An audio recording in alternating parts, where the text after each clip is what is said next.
وأرفع درجات وأصلي على سيدنا محمد وعلى آله وأصحابه وأزواجه وذريته أجمعين. ربي اشرح لي صدري ويسر لي أمري واحلل عقدة من لساني يفقهوا قولي. اللهم اهد قلبي وسدد سرقي يا أهل درب يا أهل بدر يا أهل نعمة يا أهل نور nawaiنا والسلام. Yang kita muliakan Sahibul Bait Bapak Jamil, Bapak Jumali, semoga dan keluarga, semoga Allah berikan keberkahan dalam hidupnya, semoga diberikan istiqomah dalam ketaatan, diberikan rezeki yang halal dan thayyiban, dan juga kepada yang hadir, tidak lupa yang kita cintai, semoga datangnya kita ke sini akan menambah keberkahan dalam kehidupan kita, akan bertambah ketakwaan kita kepada Allah Subhanahu wa Ta'ala. Karena sebaik-baik nasihat at-taqwa ilallah, sebaik-baik nasihat kita mempunyai sifat karakter takwa kepada Allah Subhanahu. Takwa ini sebagai zadun, sebagai bekal nanti kita akan kembali kepada Allah Subhanahu wa Ta'ala. Khairuz zad at-taqwa, sebaik-baik bekal kembali kepada Allah Subhanahu wa Ta'ala. Ini acara ini, kesempatan ini ada dua acara. Yang pertama yaitu tasyakur atas pindahnya rumah baru, ya. Dan yang kedua tasyakuran untuk berangkat haji. Mudah-mudahan Allah takdirkan kita bisa berangkat haji dan umroh dalam keadaan sehat walafiat insyaallah. Makna tasyakur perlu kita fahami dulu, bahwa tasyakur ini bersyukur kepada Allah. Kita ini kalau misal menghitung, faqala ta'ala wa in ta'uddu ni'matullah la tuhsuha. Kalau kita ini menghitung daripada nikmat Allah, tidak akan mampu menghitung daripada nikmat Allah. Maka dikatakan orang-orang yang bersyukur ini sangat sedikit. Abdan syukur ini qalil, hamba yang bersyukur ini sangat sedikit. Jadi bersyukur itu betul-betul apa yang Allah berikan kepada kita, apa yang Allah berikan kepada rezeki kita, kesehatan, harta, anak, jabatan, namanya bersyukur. Itu namanya bersyukur. Jadi bersyukur itu dianjurkan kita syukuri daripada nikmat tersebut. Maka dikatakan oleh ulama, syukur itu ada 3 rukunnya. Yang pertama, syukur itu bil lisan, syukur dengan lisan kita. Jadi begitu kita mendapatkan satu kenikmatan, kita mengucapkan alhamdulillah wa syukurillah. Kita ini kalau ditanya dengan orang, gimana kerjaan kamu? Gimana? Sukses? Oh, saya sukses. Kerja keras. Saya mulai pagi sampai malam saya kerja keras, luar biasa. Saya betul-betul gunakan waktu saya ini untuk bekerja, cari relasi, cari keuntungan yang betul-betul, cari barang yang murah, cari keuntungan yang besar. Setelah itu baru bilang alhamdulillah. Alhamdulillahnya telat ya. Dia seakan-akan membanggakan diri bahwa dia berhasil karena ikhtiarnya dia. Enggak ya? Berhasilnya kita, suksesnya kita, yaitu karena Allah memberikan rezeki kepada kita. Maka sangat dikatakan oleh ulama, usaha kita itu cuma 20% saja. Usaha kita menjadi orang berhasil, menjadi orang kaya, menjadi orang tercukupi, itu cuma 20% saja. Yang 80% ketakwaan kita kepada Allah Subhanahu wa taala. Wa may yattaqillaha yaj'al lahu makhrajan wa yarzuqhu min haitsu la yahtasib. Rezeki dari Allah taala. Orang itu karena ketakwaannya itulah yang membuat dia dilapangkan rezekinya oleh Allah Subhanahu wa taala. Jadi rukun daripada rukun bersyukur yaitu alhamdulillah.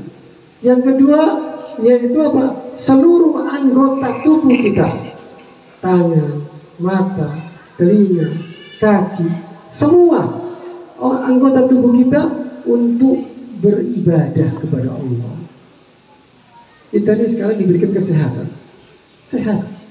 Maka kesehatan itu akan punya nilai yang tinggi kalau apa? Diisi dengan ketaatan kepada Allah Subhanahu wa taala. Maka bersyukur kepada Allah Subhanahu wa taala, betul-betul dengan syukur tadi akan apa? Akan yazdad, akan bertambah.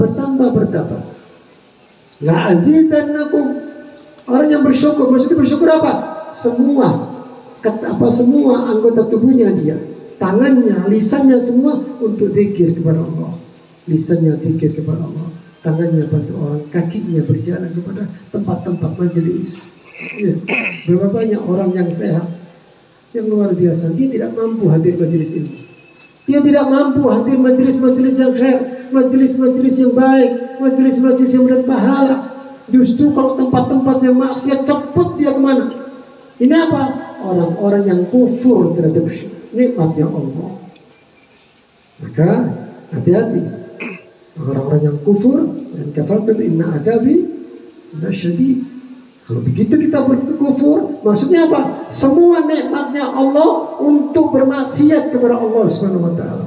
Maka azabnya dia sangat-sangat. Itu yang kedua. Yang ketiga yaitu apa? Orang-orang yang bersyukur kepada Allah yaitu ma'rifat kullu rizki minallah. Dia mengenal, ya'rif, dia mengenal bahwa semua rezeki dari Allah. Bukan dari usaha kita, bukan dari fulan, bukan. Itu musabbab saja, penyebab saja dia. Yang menggerakkan dia, kita jual barang. Yang menggerakkan dia beli barang kita, Allah, bukan dia. Berarti dia yakini bahwa saya punya rezeki bukan karena fulan. Kalau kita ada orang yang berbuat baik dengan kita, maka kita berterima kasih kepada fulan. Tapi jauh lebih bersyukur kepada Allah Subhanahu wa taala. Ingat, begitu dia rasa tawakalnya, rasa syukurnya dia kepada Allah, maka Allah akan tambah. Begitu dia ketergantungan dengan manusia, Allah bari minhum. Allah akan cuci tangan. Allah akan biarkan dia. Kalau kamu tergantung sama dia, kalau kamu merasa bahwa rezekimu dari fulan, dari ini, maka Allah akan lepas tangan kepada orang tersebut.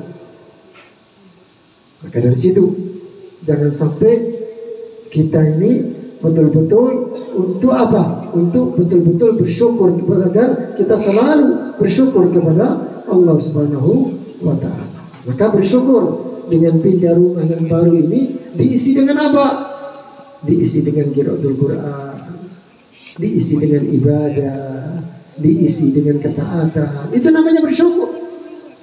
Jadi rumah, bisa kita punya rumah itu rezeki dari Allah Ta'ala. Apa yang kita isi?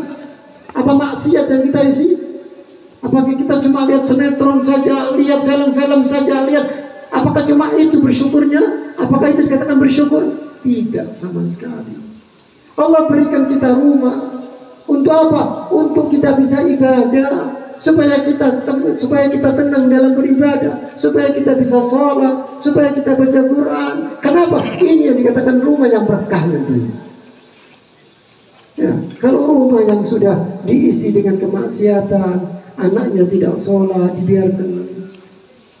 Ya, suami istrinya buka aurat, dibiarkan. Istrinya tidak sholat, dibiarkan. Anaknya tidak bangun subuh. Maka rumah ini menjadi rumah musibah nanti, bukan rumah berkah. Mudah-mudahan rumahnya Pak Jumali dan rumah kita semuanya Allah berikan keberkahan. Mudah-mudahan Allah berikan daripada rumah-rumah yang betul-betul yang Allah ridhai daripada itu, yang diisi dengan ketaatan, diisi dengan ibadah. Karena ini daripada sesuatu yang betul-betul kita persiapkan nanti.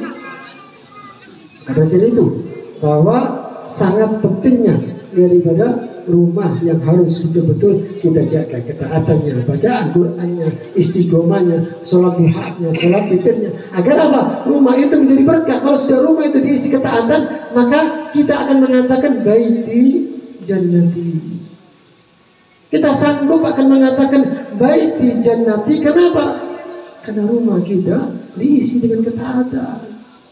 Jadi jangan dihitung rumah itu karena materi. Oh, rumahnya luar biasa besar, luar biasa mewah. Apakah itu kita bisa menjamin bahwa itu rumah baiti jannati? Yang menjamin kalau rumah itu diisi dengan ketakwaan, diisi dengan bacaan Al-Quran, diisi dengan zikir, diisi dengan majelis-majelis ilmu, diisi dengan zikir kepada Allah, diisi dengan ketaatan, diisi dengan sholat sunnah, diisi dengan zikir, diisi dengan istighfar, diisi dengan sholat tahajud. Ini semua yang akan amal-amal yang saleh ini akan menjadikan apa? Baiti jannati.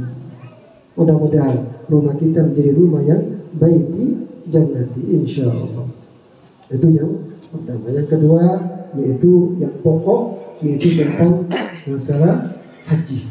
Ini sangat penting. Mungkin kita tidak menjelaskan terlalu jauh, tapi insya Allah yaitu kita jelaskan sesuatu yang simple, mudah-mudahan bisa bermanfaat untuk diri saya dan untuk yang hadir di sini, insya Allah.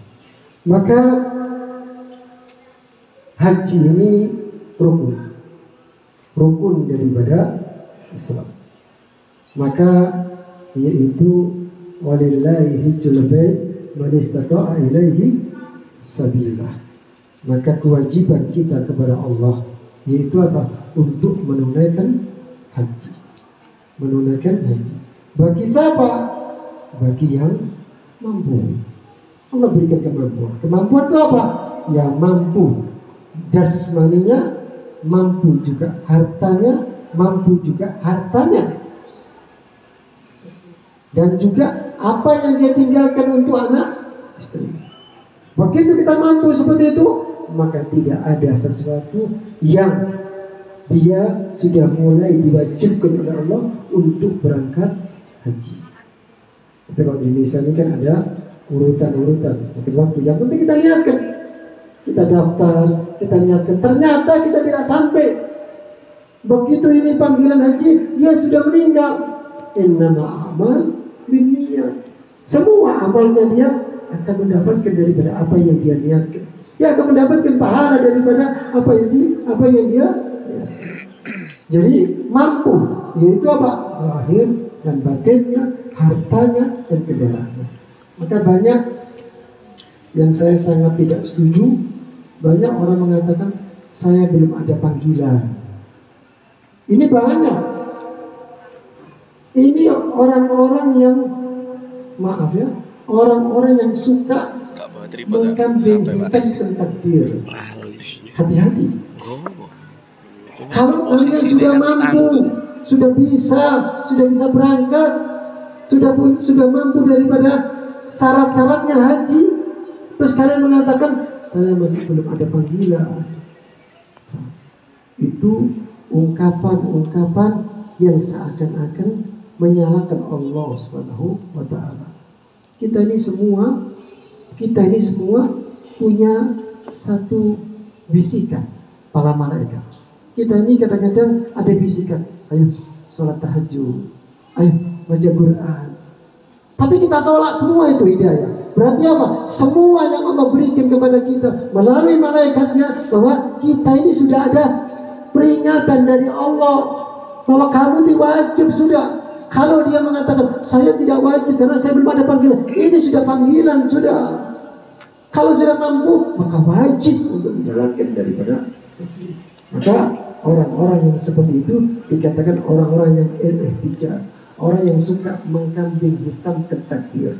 Hati-hati, hukum orang-orang ahli sunnah bisa fasik dia. Jangan bilang tidak ada panggilan. Kalau sudah lengkap seperti itu, berarti menunjukkan daripada ada panggilan dari Allah Subhanahu wa Ta'ala. Jadi itu man malaka zatan wa rahatan wa lam yahuj. Barang siapa yang punya bekal, bisa punya kendaraannya ada, fala alaihi am yamutu yahudiyan atau nasraniyan. Kalau sudah lengkap, syaratnya sudah ada, sudah lengkap, dia mampu, tapi dia tidak mau berangkat, pilih dia Yahudi atau Nasrani. Naudzubillah. Ini menunjukkan apa? Apalagi dia mengatakan saya tidak wajib haji. Hati-hati. Ungkapan ini sangat-sangat berbahaya. Dan ini naudzubillah, kalau dia teruskan nanti takutnya dia tidak meyakini bahwa rukun Islam ini. Kalau orang tidak meyakini rukun Islam, takutnya nanti keluar daripada Islam. Hati-hati. Maka jangan sampai alasan-alasan ini menjadi sesuatu yang, maka itulah yaitu haji. Yang pertama yang sini saya katakan bahwa ada hikmah, ada nasihat seorang ulama. Saya simpel sedikit, yaitu tentang bagaimana hikmah orang berangkat haji. Apa saja? Ihramnya, nanti di situ tawafnya, sa'inya, wukufnya. Sebenarnya banyak ya, tapi saya pilih yang penting-penting saja. Yang pertama ihram. Imam Ali Zainal Abidin. Imam Ali Zainal Abidin ini anak daripada Sayyidina Husain. Sayyidina Husain anak daripada Siti Fatimah Zahra. Siti Fatimah Zahra yaitu anaknya Rasulullah Sallallahu Alaihi Wasallam. Imam Ali Zainal Abidin ini seorang yang luar biasa. Begitu dia muridnya datang kepada dia, datang dari haji, lalu ditanya gimana haji kamu? Gimana waktu kamu diberikan pertanyaan. Karena orang itu kalau pertama yaitu niat. Orang berangkat haji kan niat. Nawatul haji wa haramtu bihi lillahi ta'ala. Itu niat, itu dohir. Itu dohirnya. Tapi hakikatnya niat itu apa? Ikhlas. Orang berangkat haji bukan karena pujian orang. Orang berangkat haji bukan karena ingin dipanggil haji. Tidak. Percuma. Kalau kita berangkat haji tujuannya untuk ingin dipanggil haji, tujuannya untuk tafakhur, untuk berbangga-bangga diri. Sayang, kita mengeluarkan harta tidak kecil dengan capek yang luar biasa, waktu yang 40 hari, maka itu menjadi sia-sia. Kenapa? Niatnya bukan karena Allah. Kita ini kalau niat karena Allah akan kekal nanti. Niat itu akan makan apa? Mendorong dia untuk jauh lebih mendapatkan ridha Allah. Jangan kita sudah capek, kita jauh dari keluarga, tapi kita tidak mendapatkan haji yang mabrur. Maka nasihat buat kita semua agar apa? Agar betul-betul dijaga niat itu. Niat apa? Niat ihram. Di waktu ihram kata Imam Ali Zainal Abidin, kamu mau pakai apa? Pakai baju putih, baju ihram. Setelah itu, begitu kamu pakai baju ihram, ini menunjukkan bahwa semua sampainya di Mekah, semua pakai baju ihram. Yang kaya, yang fakir, yang miskin, pejabat, rakyat, semua sama. Di hadapan Allah, semua sama. Gak ada perbedaan sama sekali. Kita saja kadang-kadang membedakan orang karena status sosialnya. Oh ini kaya, oh ini pejabat, oh ini. Hati-hati. Memuliakan seseorang karena hartanya, hati-hati. Bisa 2/3 iman kita juga. Jadi muliakan orang karena kesolehannya, karena ketaatannya, karena ibadahnya, karena ahli taat. Ini orang baik, bukan karena yang lain. Maka di sini pelajaran bahwa lihat semua mereka meletakkan pakaian jabatan dia. Dan di waktu ihram, setelah kita ihram, sebelum ihram kita mandi, diajukan untuk mandi sunnah untuk. Maka dianjurkan oleh Imam Ali Zainal Abidin, kalau waktu kamu mandi Niatlah. Jadi di waktu dia pakai ihram, dia tanggalkan. Niatkan apa? Niatkan bahwa dia tanggalkan baju-baju kemaksiatan kepada Allah. Ini baju yang kita pakai, ini baju maksiat kan? Kita bisa pakai bermaksiat. Tapi begitu kita ihram, kita pakai baju ihram, maka niatkan dalam hati kita bahwa ya Rabb, ya Allah, saya tinggalkan baju kemaksiatan ini ya Rabb. Ya Allah, saya tinggalkan baju kemungkaran ini. Dengan baju ini saya bermaksiat. Dengan baju ini saya ghibah. Dengan baju ini saya namimah. Dengan baju ini saya sombong ya Rabb. Saya lepaskan baju ini, saya ganti dengan baju ihram. Maka ini niat. Di antara niat tadi yaitu nawaitul hajjah wal umrah, nawaitul hajjah lillahi ta'ala. Selain daripada itu, ini hikmahnya. Jadi bukan hanya niat itu saja, itu niat tohirnya, itu hukum fikihnya, hukum tasawufnya, hukum untuk membersihkan hatinya dia. Jadi dia niatkan itu semua. Begitu dia pakai, sebelum dia pakai ihram, maka dia mandi dulu. Mandi, dia niatkan bahwa untuk membersihkan daripada jasmani saya yang penuh dengan dosa. Maksudnya apa? Mandi taubatan nasuha. Waktu dia mandi, sebelum pakai baju ihram kan disunahkan mandi dia. Mandi di situ apa? Niatkan ya Allah, ya Allah, saya ingin bersihkan daripada maksiat ini. Ya Allah, saya ingin taubat ya Allah, saya ingin dekat kepada Engkau ya Allah. Ya. Jadi betul-betul dia bersihkan daripada itu semua. Maka dengan itu bahwa setelah dia semua ihram sudah niat semua, dia berangkat tawaf. Apa sih tawaf itu? Putar dia. Satu dari kiri terus 7 kali putar. Nggak ada yang kanan, di kiri semuanya. Kompak mereka. Berarti apa? Al-ikhwan, kita ini saudara. Perbedaan itu semua. Perbedaan itu saling toleransi, saling menghormati, saling memuliakan. Di situ Allah menunjukkan apa? Tidak ada saling kebencian. Al-bughd, kebencian.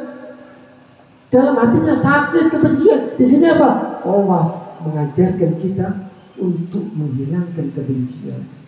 Wal kadhimul ghaid wal afina 'anil nas wallahu yuhibbul muslimin. Orang-orang yang mencegah amarahnya, orang-orang yang menahan marahnya. Wal afina 'anil nas, dan gampang untuk memaafkan saudaranya, mudah memaafkan saudaranya dia. Wallahu yuhibbul muslimin. Makanya satu pelajaran, Allah cinta kepada orang yang baik. Maksudnya apa? Di tawaf ini mengajarkan kepada kita tinggalkan kebencian. Tidak ada artinya. Illa man atallaha biqalbin salim. Kita kalau kembali kepada Allah dengan membawa penyakit hati, rusak sudah kita. Kalau kita menghadap kepada Allah dengan kebencian, ada benci dengan fulan, dendam dengan fulan, dengan kebencian seperti itu, maka kita kembali kepada Allah mulai kotor hati kita. Jadi tawaf mengajarkan kepada kita untuk berdoa. Maka dari situ, bahkan setelah tawaf kita biasanya minum air zam-zam. Zam-zam ini yaitu sampai dikatakan ma'u zam-zam lima suriba lahu. Ma'u zam-zam itu tergantung niatnya. Kita niat minum air zam-zam supaya kita dekat kepada Allah, supaya kita menjadi orang takwa. Ya Allah, saya minum air zam-zam supaya saya dibersihkan hati saya dari sifat sombong, hasud, dengki, benci, kemarahan. Ya Allah, niat. Ini menunjukkan apa? Halalan. Disuruh apa? Disuruh mencari harta yang halal. Zam-zam itu halal. Nabi mengatakan apa? Maksudnya di sini apa? Mencari kehalalan agar kita ini betul-betul dalam bekerja cari yang halal dan thayyibat. Ini bencana kalau kita sudah makan yang haram, zalim, mengambil haknya orang, riba, penyakit mengambil orang dengan cara yang zalim, maka ini akan menjadi bencana buat kita dan buat anak istri kita yang kita kasih makan dengan sesuatu yang haram. Maka tidak akan mungkin anak-anak kita yang fitrah, kita termasuk orang yang zalim, anak kita yang fitrah, yang bersih, justru diberikan makanan-makanan yang haram, mengambil haknya orang. maka anak itu tidak akan berbakti kepada kita. Anak itu tidak akan taat kepada kita. Hati-hati. Maka bisa. Lalu yaitu apa? Setelah kita minum maka berangkat sa'i. Apa sih sa'i? Dari sofa marwah, sofa marwah, sofa marwah. Apa manfaatnya di sini? Apa hikmahnya? Di sini menunjukkan agar apa? Agar kita sabar dalam mencari ridhonya Allah. Kalau seandainya kita ini mau mencari ridhonya Allah ada di sofa, kita dari sofa. Kalau ada ridhonya Allah di marwah, kita berangkat ke marwah. Kalau ridhonya Allah ada di sofa, kembali ke sofa kita. Kalau ada ridhonya Allah kembali ke marwah, kita kembali ke marwah terus. Untuk apa? Mencari ridhonya Allah. Jadi sofa, niatkan dengan ya saya betul-betul untuk mencari ridho Allah. Mencari ridho Allah. Setelah itu al-halaq, potong rambut. Potong rambut ini menunjukkan apa? Yaitu kita dianjurkan untuk berkorban untuk Islam. Korban untuk Islam. Jangan mimpi kalau kita tidak korbankan waktu kita, harta kita untuk Islam, maka kita tidak akan mendapatkan apa-apa. Jangan hidup ini cuma egois, diri sendiri, makan enak, anak, istri makan enak. Mana buat Islam? Mana untuk umatnya Rasulullah SAW? Mana apa yang kita berikan kepada Allah dan Rasulnya? Maka menunjukkan bahwa orang-orang yang halak memotong rambutnya, dia seakan-akan mengatakan, ya Rabb, hari ini aku potong rambutku ya Rabb. Seandainya engkau perlu darahku, aku tumpahkan untuk engkau ya Rabb. Gimana para sahabat? Sahabat waktu perang, gimana? Darah mereka tumpahkan untuk siapa? Allah dan Rasulnya, untuk memerangi orang kafir harbi, orang-orang yang memerangi Rasulullah, orang kafir harbi yang betul-betul menyakitkan Rasulullah SAW, yang menyerang Rasulullah, yang membunuh Rasulullah. Maka darahnya mereka seperti air, gak ada artinya sih. Untuk apa? Untuk Allah dan Rasulnya. Darahnya mereka menjadi murah. Maka di sini, halak di sini, yaitu apa? Yaitu kita dianjurkan untuk berkorban untuk agama, untuk Islam ketaatan. Dan yang terakhir yaitu wukuf Arafah. Ini paling wajib. Ini wajib. Maka wukuf Arafah diam sejenak di sana. Ini doa-doa yang mustajab, doa-doa yang luar biasa daripada wukuf Arafah tersebut. Maka apa di situ hikmah yang diambil, yaitu ma'rifatullah, mengenal Allah, mengenal sifat-sifatnya Allah, rahimnya Allah, rahmannya Allah. Ya, rahim, rahman, ya, rahmannya Allah bisa kepada semua orang kafir, dikasih nikmat, dikasih harta. Rahim khusus untuk orang-orang mukmin saja. Kita mengenal kepada Allah dengan betul-betul mengenalnya apa? Menunaikan semua segala kewajiban kepada Allah dan tinggalkan semua kemaksiatan yang zahir maupun kemaksiatan yang batin.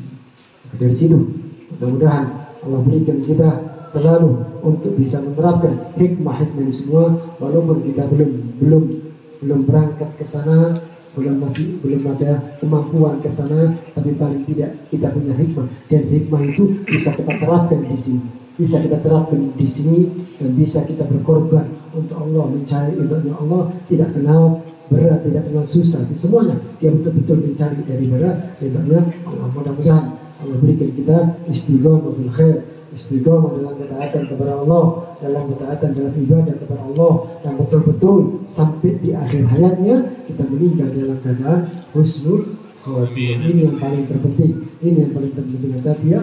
Ini yang paling penting, sedikit paling penting, jangan sampai kita meninggal naudzubillah dalam keadaan suul khatimah. Hati-hati. Maka ulama-ulama dahulu selalu minta Allahumma ya biha ya biha ya bi husnil khatimah. Ini selalu diminta banyak teman-teman kita yang sudah meninggal. Maka kita ini satu pelajaran buat kita, agar kita betul-betul benahi hidup. Waktu ini bukan main-main. Waktu ini sangat singkat ini. Singkat betul. Kalau betul-betul kita manfaatkan, kita akan menyesal. Begitu kita masuk di alam kubur, kita masuk di alam barzakh, kita akan menyesal, dan penyesalan itu tidak ada artinya sama sekali.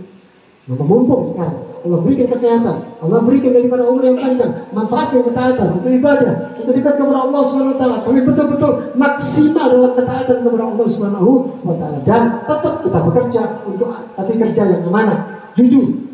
Nah, jadi bukan ingat kematian kita tidak kerja, tidak kerja, cari uang, tapi ada batasannya, ada waktunya, ada waktu kerja, ada waktu ibadah, ada waktu untuk istri, ada waktu untuk sholat, ada waktu, semua ada waktunya di situ. Maka dari situ agar kita betul-betul manfaat dalam hidup kita, insya Allah.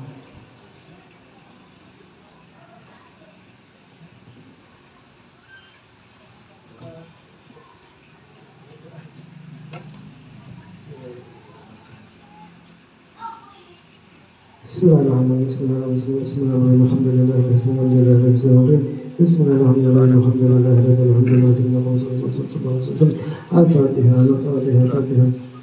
الفاتحة الله يبلغنا وإياكم حج بيت الحرام وزيارة النبي عليه أفضل الصلاة والسلام ويحفظه الحج والمسافرين والقراء والمجاهدين من المسلمين من وسط البحر والبحر ويرجع عن جميع ويأتيهم سالمين غانمين ويردهم إلى أوطانهم وأغراهم حجاج ودرجاتهم وأوطان سالم غانمين محفوظين وعلى آله وعلى من نبوه أهلنا وأسلافنا وجميع أولاد وجميع أولياء الصالحين والأئمة المسلمين نبينا صلى الله عليه وسلم نبينا صلى الله عليه وسلم نبينا شهدنا بشهدنا بالنبي سيدنا محمد نبينا بشهدنا سيدنا محمد النبي نبينا شهدنا بسيدنا محمد صلى الله عليه وسلم الفاتحة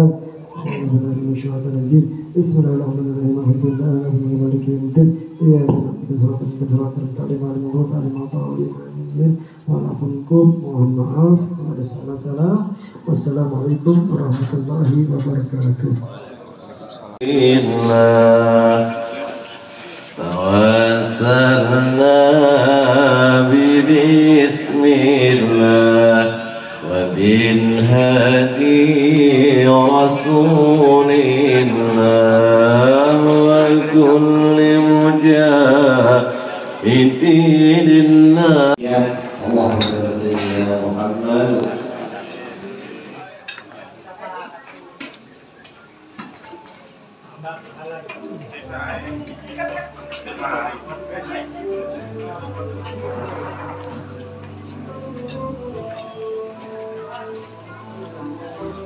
Thank you.